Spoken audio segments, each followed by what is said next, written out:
Hi, I'm Lidgy, or Bored Black Girl, and you're probably wondering why I'm sitting on my closet floor. I'll explain that in a second, but first, I have tried to film this video 2 times now. Third time's the charm, hopefully, and I've been having a bad week, so I'm honestly extremely over it, and this book has left me an emotional wreck, pretty much. Anyways, hi, I'm Lidgy, or Bored Black Girl, and in this video, I will be talking about All the Right Places as well as comparing it to its movie adaptation.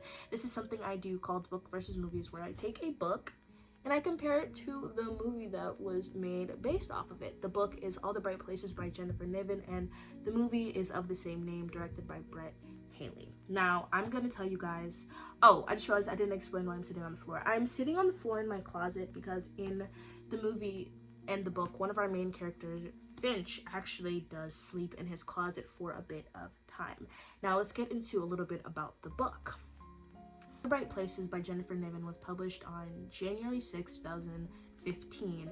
The book follows 2 young teens in modern-day Indiana as they wander their state for a school project. Both haunted and followed by dark past, Violet's loss of her sister Eleanor, and Finch's struggle with mental illness, the two bond. The more time Violet spends with the sarcastic, ever-changing Finch, the more intrigued she finds herself with the blue-eyed boy.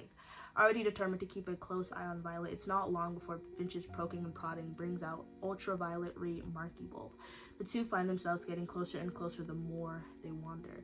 We see not only Violet's struggle with survivor's guilt, but Finch's debilitating mental health and suicidal thoughts throughout the book. As things reach a new high for Violet, the opposite can be said for Finch. His lifelong struggle with mental illness comes to a halt after disappearing for weeks, leaving his home in Indiana, family, and friends with no clue of his whereabouts. Working on an assumption, Violet returns to the Blue Hole, a place they've wandered, which is rumored to have a portal to another world at the bottom. This is one of the last places Finch and her wandered together, and this is where Violet finds Finch's body. She technically calls the police, and the police find his body, but still. Riddled with confusion, anger, and unanswered questions, Violet continues to wander in Finch's name, looking for pieces of him everywhere, whether they were really there or not. In the end, this is a story that is about growing up and eventually moving on, finding the beauty, light, and warmth in even the darkest, coldest, and ugliest of places. Now, before we can actually get into talking about the story or the characters, I wanted to mention a few differences that are in the movie and book. Obviously, because it is a book-to-movie adaptation, there will be things that are different, such as, small things, scenes being cut out, but there were a few things that I honestly noticed in the book that I really wanted to mention. Book, we have a black-haired, blue-eyed, pale-skinned Finch, while in the movie, Finch is played by Justice Smith, who is a young black man. Now, besides that, there were a few differences that honestly I was more surprised by than that. When it comes to the book, there are a lot of differences. In the book, Violet and Theodore are standing at the tower at the school together. They are seen by many kids at their school, and Finch pretends that Violet saves him. Although Finch only has one sibling, his older sister Kate, in the movie Finch actually has 2 younger siblings. He has a younger sister Decca, and then he has a stepbrother, Josh Richards, who may or may not be his father's biological child. In the book, that didn't happen. In the movie, that caught my eye was Violet seeing Finch's body, Finch's father being at the funeral, Finch being accepted into UCLA, which hurt, especially that we found out after his death, and Violet returning to the Blue Hole after Finch's death. Last but not least, one of my favorite movie to book differences is in the book, when Violet dances in the end of the movie with a new look on life, she dances not only with Finch's friends, but with her old friends as well. Now, I'm going to be talking about the movie and book together because I do not think I can put any clips of the movie in here. I will instead only be putting pages from the book that help to support what I'm saying. First, now it's time to get into the characters and see how they change from the beginning, middle, and end of the story. Now at the beginning of our story, Violet Markey is a recently introverted / closed off girl. She wears glasses in the book and movie, but in the book we find out that they belong to her older sister, Eleanor. She's afraid of cars and won't get in them. This is why she either bikes everywhere or walks.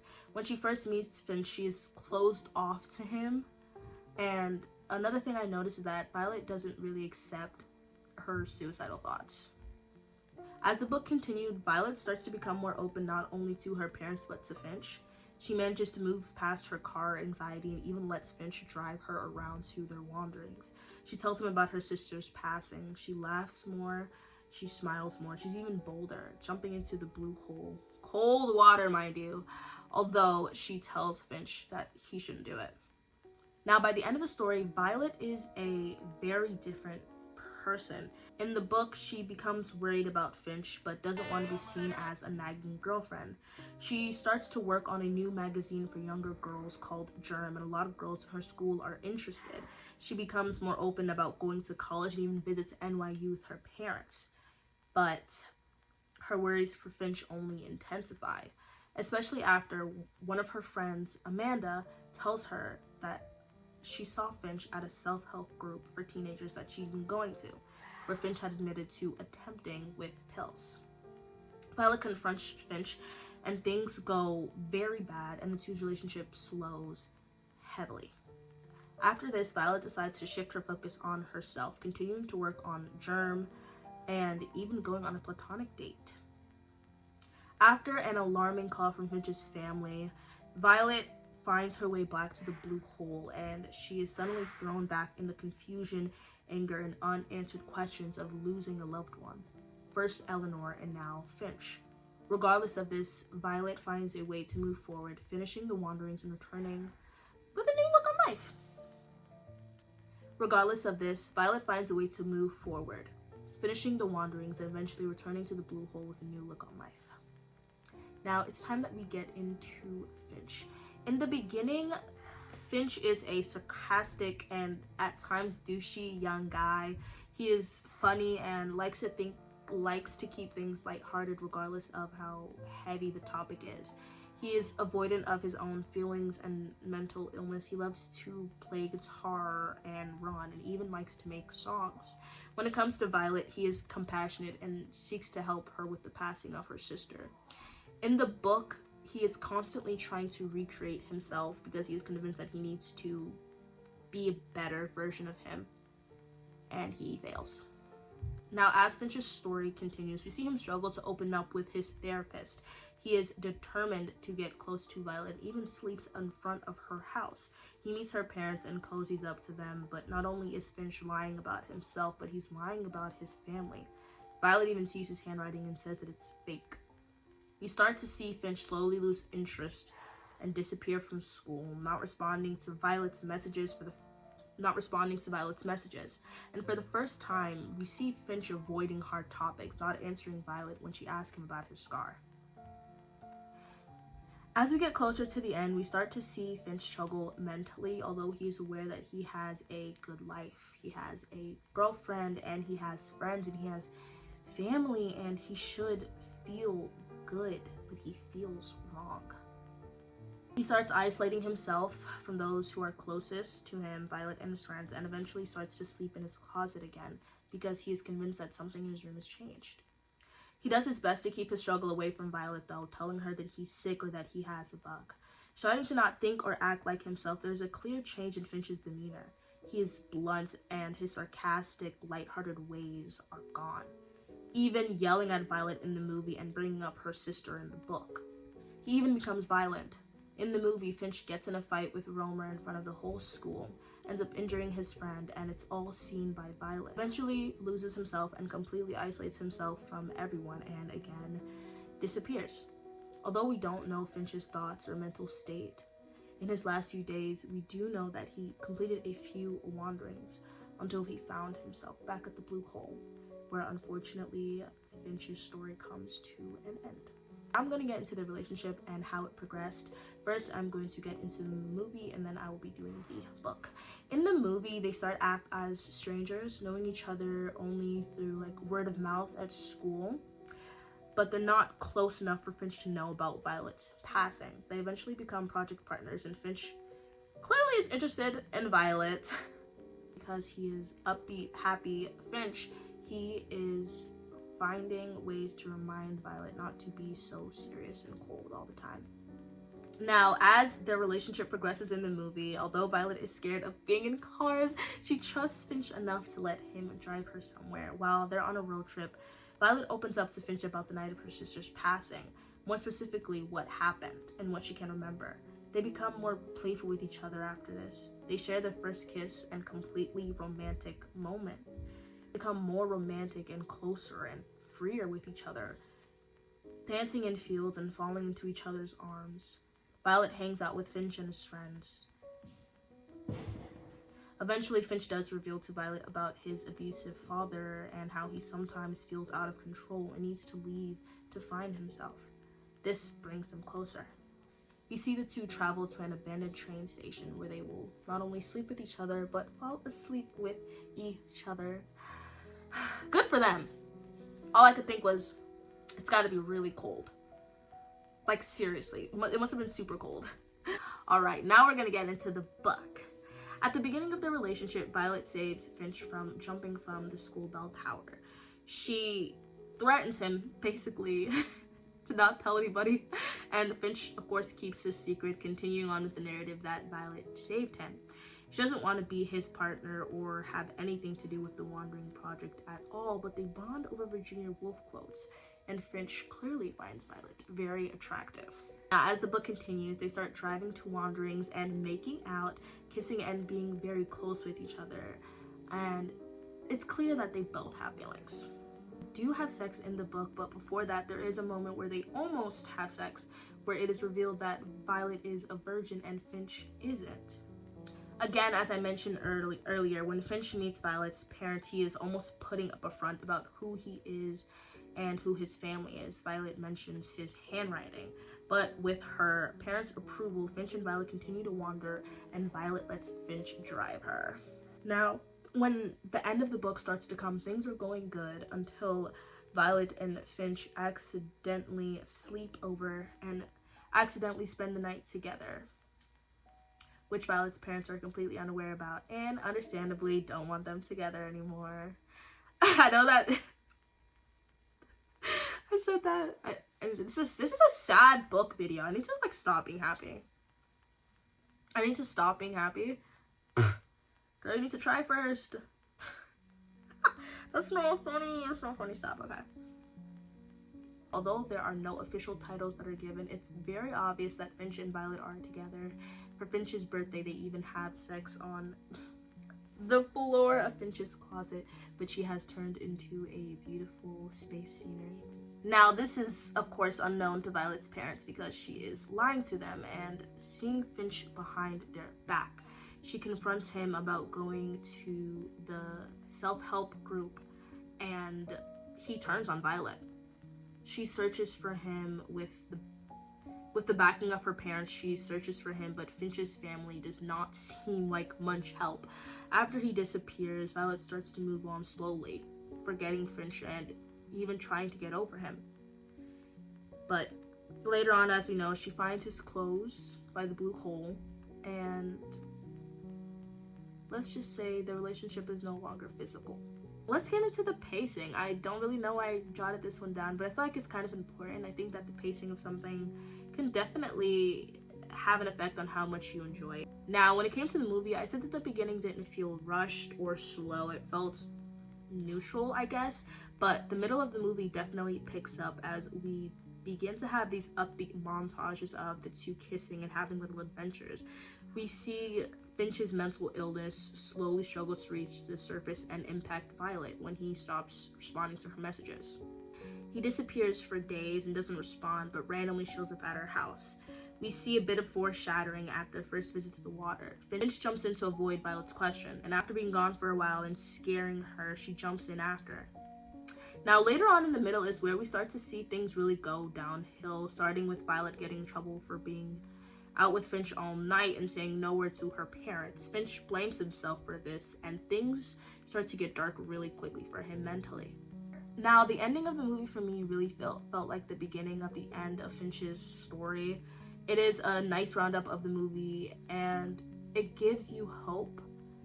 Although we start the end with Finch struggling mentally and end it with Finch no longer being alive, there is some hope in the end of the movie. That sounds so horrible to say. Now, when it comes to the book didn't feel rushed or slowed. Unlike the movie, I felt like the book didn't have this upbeatness to it. I felt like it had this blue hue of sadness. Honestly, by the end of the book, Finch has disappeared and we see the story only from Violet's point of view, reminding us that without Finch, Violet still finds a way to move forward. Now we're gonna get into my emotional response when it came to the movie and the book. I will insert a clip here of me. Maybe I'll insert the clip of me crying. It's his funeral scene, and I think with Violet's best friend, the one with bulimia, I can't remember her name, I think it's Amanda, who was at the thing with Finch. She's there, and so are Finch's friends, and so is the guy that Finch beat up. This is really sad. I'm still watching the movie right now, but she just found the rock in his pants. She's at the lake and she saw all of his clothes and she found the rock in his pants, the one that said "your turn." Oh my god. I wasn't like feeling very emotional towards this movie at all. I was kind of cringing, I'm not gonna lie. But like, oh my gosh. Dakota Fanning is such a good actor. Like, honestly, they both are, but like, this is sad.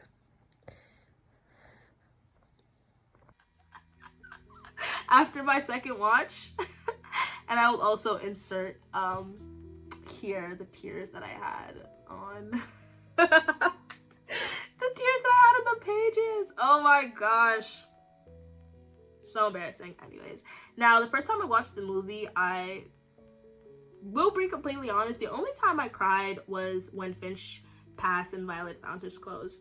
I think that's because I knew it was coming, and let's be honest, I hate to say it, but it's such an iconic scene that it just the way Elle Fanning screams Marco and screams for Finch is so gut-wrenching. It just hurts. And then she found the, oh my god. And when she found the rock, stop, okay. And at Finch's funeral, seeing the amount of people that came was really heartbreaking, because a part of me knows that in Finch's mind, he believes that there's not that many people at his funeral. He would honestly be surprised if his mom showed up. My second watch, that one hit me a little bit harder, I will be honest. Seeing Violet dance with Finch's friends in the field after he passed was heavy to me, because I felt like they'd all been brought together for this beautiful moment, and that it might have just never happened without Finch or his passing. And that hurts to say, but beautiful moments can come from ugly things. Now, when watching Violet drive to the blue hole, I was scared. I won't lie, my stomach had this nasty gut feeling, especially because I knew what Violet was about to find. I was on the edge of my seat, knowing that by now Finch was gone and might have been for some time. And knowing that Violet was thinking the same way, just, I can't. And again, back to bring up the, I hate to say it, but iconic scene of Violet at the water.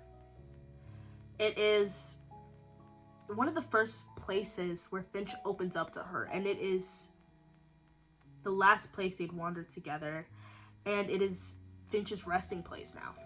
Well, technically, I guess his resting place would be where they buried him, but it's where he passed, so it's sadder.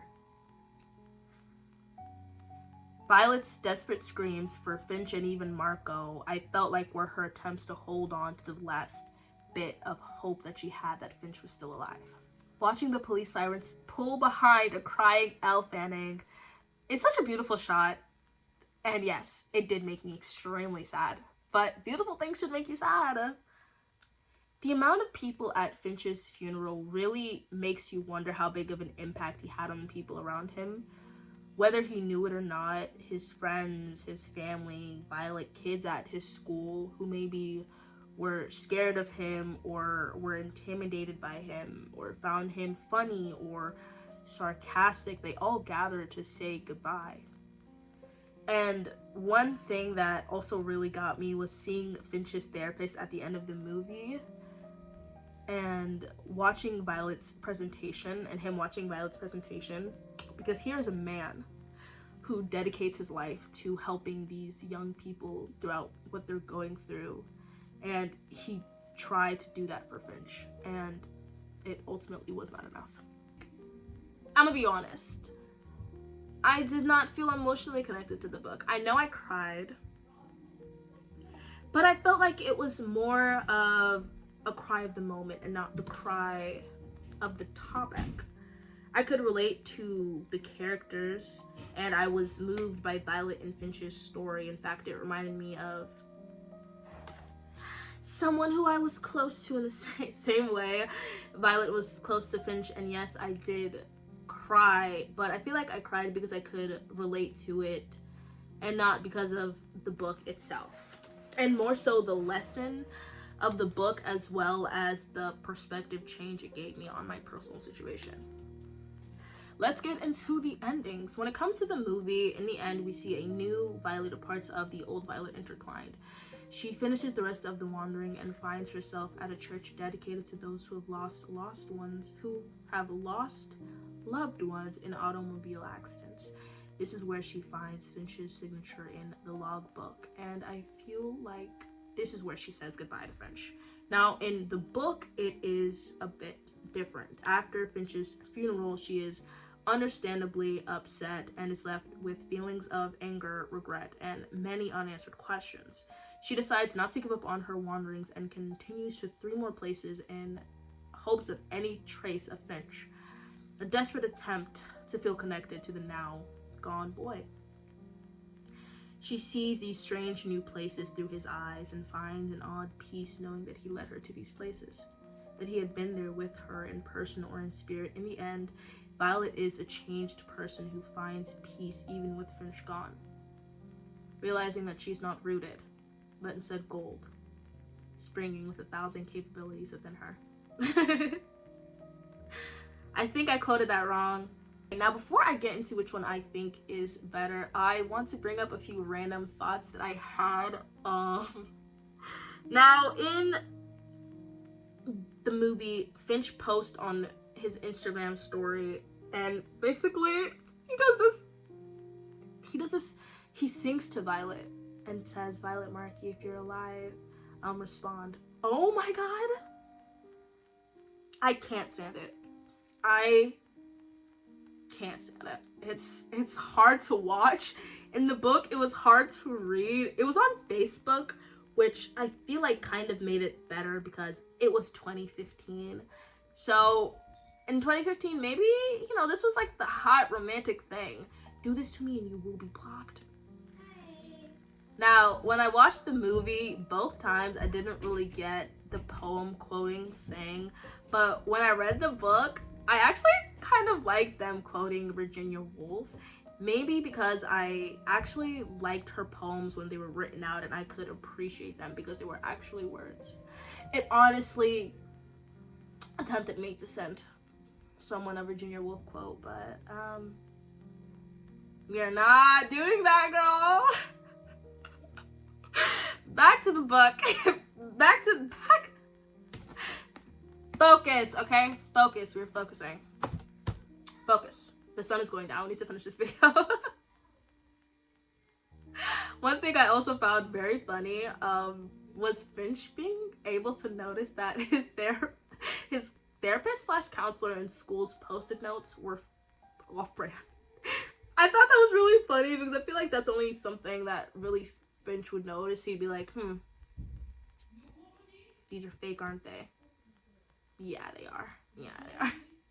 In the book, Finch is suspended after his fight with Romer, but in the movie, I feel like it's worse. And that really breaks my heart because in the movie, we see him pushed to this point, but it's not happening just in front of random people at school. It's happening in front of Violet. It's happening in front of his friends. His friend even attempts to help and he gets hit in the process. Seeing Finch yell at Violet was so scary and out of character. I feel like in the movie, he saw a part of his father in that moment. And I think that when he picked up the rock, right then was when he decided that he was going to do what he did and find his way to the blue hole. This movie reminded me that pain and struggling mentally is a universal, invisible, and fluctuating thing. We all struggle in different ways. We see Violet, Finch, and Amanda, all people who stay quiet about these struggles but struggle nonetheless. Oh my gosh, this last note, Violet seeing Finch's dead body in the book was not something I expected, because it's not something that happens in the movie. After I believe Finch yells at Violet, that is the last we see of Finch. I feel like seeing Finch's body in the book made it a bit more real, because not only did Violet have to see Finch's body and was asked to identify him, she had to call up his mom and tell her that her son was found. Not alive, but found. Now let's get into which I believe is better. Now, when it comes to the movie, in my second watch, I really enjoyed it, as well as taking notes. It gave me a chance to look at the movie differently, and honestly, I think it made me like the movie more. We got to look at Finch's and Violet's story, how they intertwined, and even though Finch passes, his story and his happiness lives through on in the connections and the new outlooks that he's given people in his life. In the end, Finch gave Violet the same hope that he needed. It reminded me that as a collective, or people, young or old, we all struggle in one way or another. We always try to, although we all struggle in one way or another, we always try to help people, but never think we are deserving of that help that we give. As if the time and energy we put into others is something that we can't reserve for ourselves. Now, the book. I'm gonna say it now, I think the book is better. I think the book is better because it focused on Violet way more than I felt like the movie did. The movie to me was more of Finch's story, while the book, because we got Violet's POV, was more her story. We got to see her with guilt, grief, and eventually move on. We watch Violet, with the help of Finch, find her inner light, as well as the dimmed light around her. She takes losing Finch and her sister as initiative to live her life to the fullest. She isn't paralyzed by guilt or unanswered questions. She's been given a new look on life, and I feel that is something the book emphasizes more than the movie. Now, which one did I prefer? I preferred the movie all the way over the book. Maybe because the first time I watched the movie, maybe because I got to watch the movie 2 times, and it is a movie which can be watched quicker than a book. You can cry quicker than a book, where a book you have to obviously invest more time.